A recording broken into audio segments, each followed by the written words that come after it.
চলো আজকে শেয়ার করি তোমাদের সাথে ইন্ডিপেন্ডেন্স ডে স্পেশাল জিলাপি। তো সর্বপ্রথম আমাদের চিনির রসটা তৈরি করে নিতে হবে।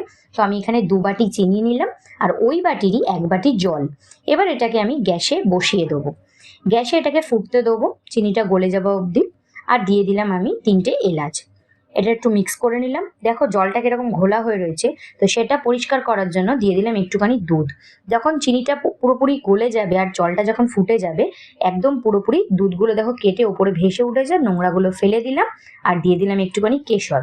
কেশর থাকলে দেবে, না থাকলে না দেবে। একটু রং দিয়ে জাস্ট মিক্স করে নিলাম। এবারে এটাকে রেখে দিলাম। এবারে ব্যাটার তৈরি করে নিই। ওই সেম বাটিরই 1 বাটি নিয়ে নিলাম আমি ময়দা। আর নিচ্ছি আমি 2 টেবিল স্পুন ঘি আর একটা ইনো। এইগুলোকে আগে খুব ভালো করে মিক্স করে নেবো। যেরকম আমরা ময়দায় ময়াম দিই ওরকম ভাবে আগে খুব ভালো করে কিন্তু মিক্স করে নেবো, যাতে ঘিটা একদম ময়দার সাথে খুব ভালোভাবে যেন মিশে যায়।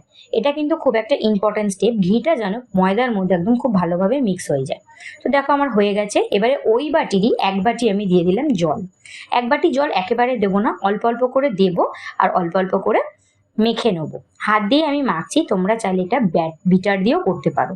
আমি হাত দিয়ে দেখো একদম মেখে নিয়েছি। দেখতে পেয়েছো ময়দার ঘনত্বটা না বেশি পাতলা না বেশি মোটা, একদম মাঝারি টাইপের হবে। তো আমি এখানে একটা পাইপিং ব্যাগের মাধ্যমে আমি তৈরি করব। তো পাইপিং ব্যাগটা আমি গ্লাসের মধ্যে বসিয়ে নিলাম। এবার আমি ব্যাটারটা দিয়ে দিচ্ছি এর মধ্যে। ব্যাটারটা দিয়ে এবার আমি জিলাপিগুলো ভেজে নেবো। তো কড়াইতে আমি তেল বসিয়ে দিয়েছি।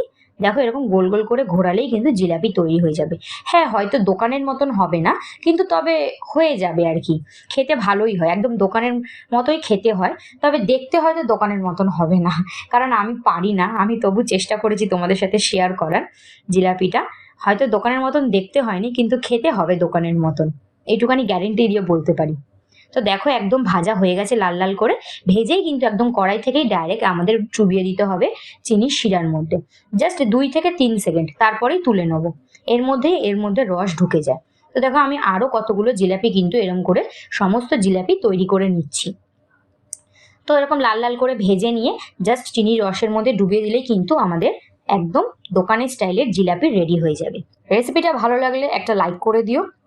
আর রেসিপিটা তোমরা বাড়িতে অবশ্যই তৈরি করে আমাকে রিভিউ দিও কেমন হয়েছে রেসিপিটা। আজকের মতন তাহলে